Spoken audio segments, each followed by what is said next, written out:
Hello, our wonderful viewers. My name is Sentongo Sobe Prosper from Group 17, and we are going to be talking about prompting ideation using starting scenarios to break creative blocks. So, moving on to our first slide, have you ever wondered and asked yourself why most of the times you are given a blank piece of paper or a blank page to type something, but then your mind suddenly out of the blue goes out of words to write or something to say? Well, most of the times this happens because we tend to overthink of what we are supposed to write, how perfect are we supposed to write, and we end up not getting anything to write at the end of the day. So we are going to be talking about and breaking down points that are going to help us be able to write or to come up with something whenever this happens to us. Now, for example, imagine you are told to write about a historical fact, but then you don't know how to begin, and you would likely want to remain you would want to remain on track with what you're supposed to write, but then you're out of words. So we are probably going to say you stop overthinking about how perfect you are supposed to write and focus more on how and the imagination part. We are going to be seeing this with the help of my group members. Yes, thank you very much. And that was our opening.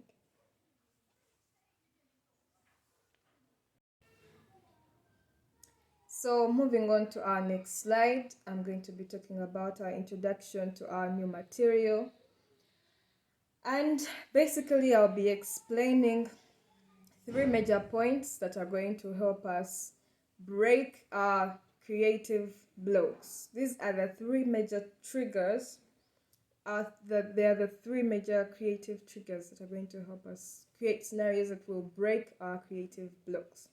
So moving on to the first point, which is the creative spark. The what if.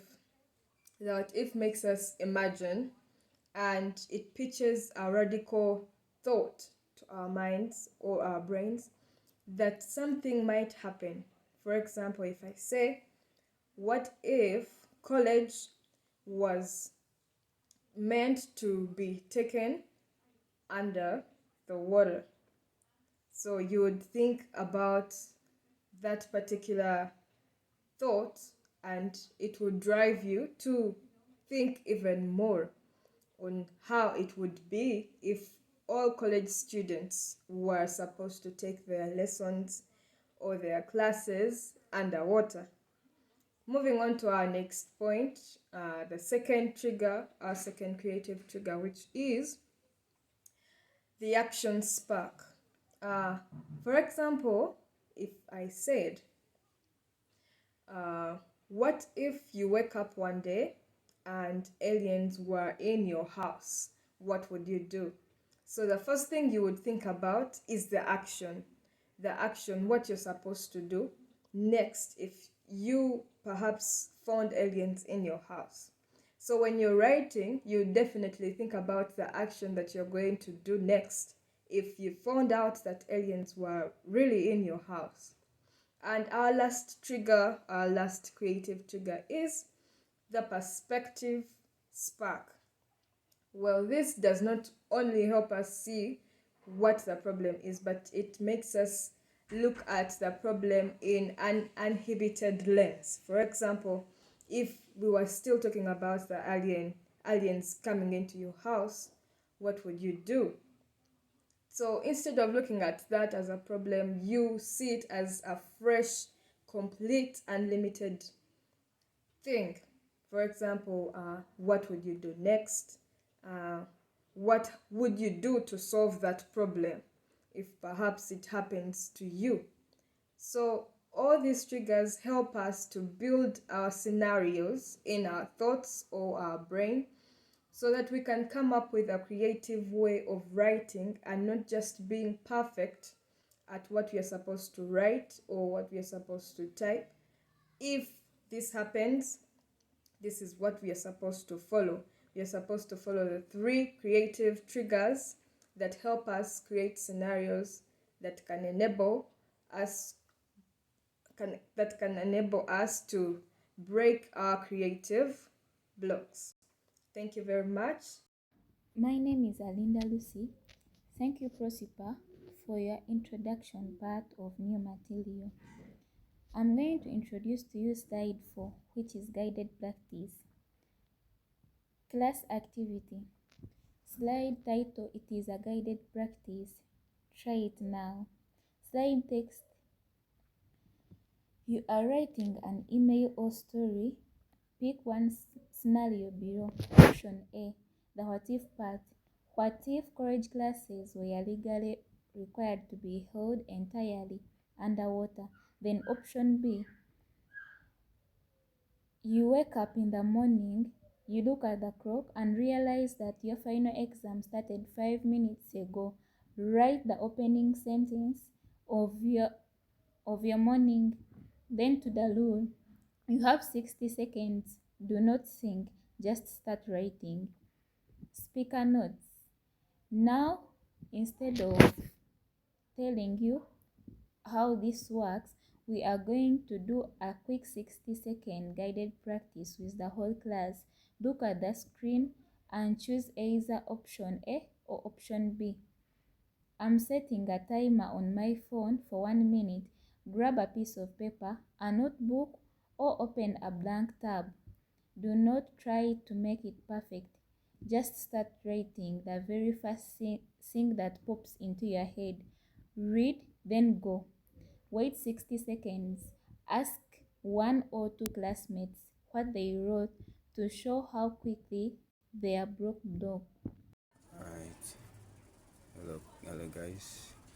Thank you, Lucy, for taking us through the guided practice. So my name is Nicholas. I'll be taking you through the independent practice. So in our independent practice, we are having the trigger, which is stating the alter ego shift. So when I hear the alter ego shift, I have the idea where a person has to adopt to a different persona to help you differentiate your thinking from other people's thinking. So that's basically my idea about it. And then when we talk about, then the second is the mission, which is saying explain what a microwave or a car is. So basically there are 2 different things. So you have to differentiate. A car is a vehicle and a microwave is mostly an electronic machine. And then we have the persona, which is saying an ancient African king or queen has from the 1800s has suddenly arrived on a modern campus. So technically, it puts you back to what? To the first point, which is the trigger. So when you suddenly see those Asian kings and queens in this modern age at the campus, it normally triggers that creative thinking about the situation. So normally others will be when you have seen people dressed up like trying to preserve their history, so it triggers that creative thinking in your mindset. And then we have the starting line, which states what is this magical box of sorcery.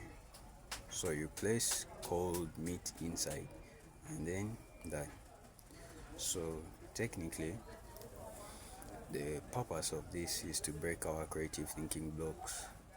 So when they break these blocks, your creativity exposes itself and it fights back. It brings out your creative imagination and thinking. So when you try to pretend to be someone who is from a completely different age, let me say you're back in the 80s. So when you take yourself back in the 80s, like literally. So you take yourself back in the 80s while using what? This modern technology to describe like you describe the unfamiliar concepts. Okay, the unfamiliar concepts from the 1800s by using those different metaphors and what? And observations.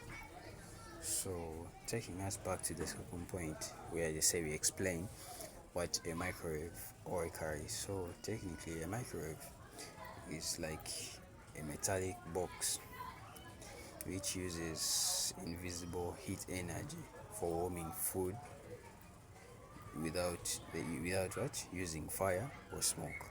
So that is technically a microwave. In short terms, is an electronic device.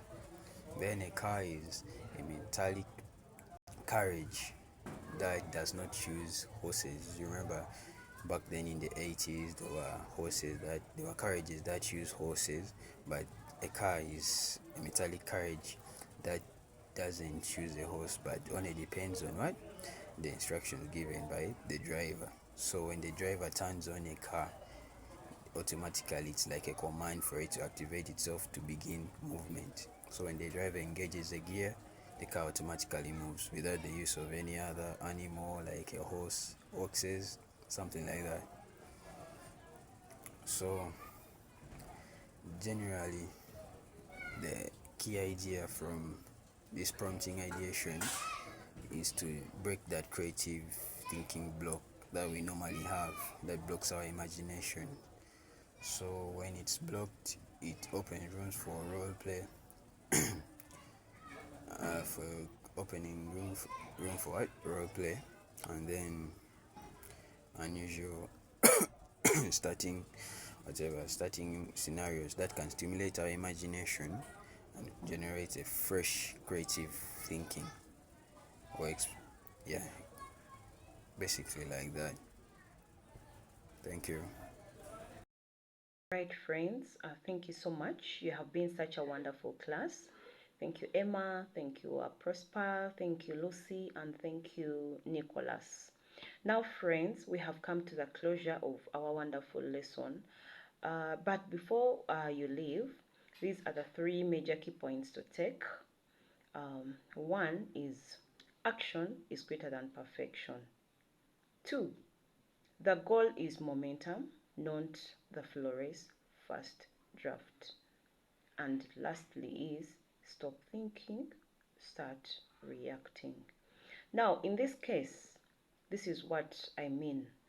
The golden rule of prompting ideation is that the goal of a starting scenario is to get you reacting. It doesn't have to be perfect, it doesn't have to be, good. All you need is to start.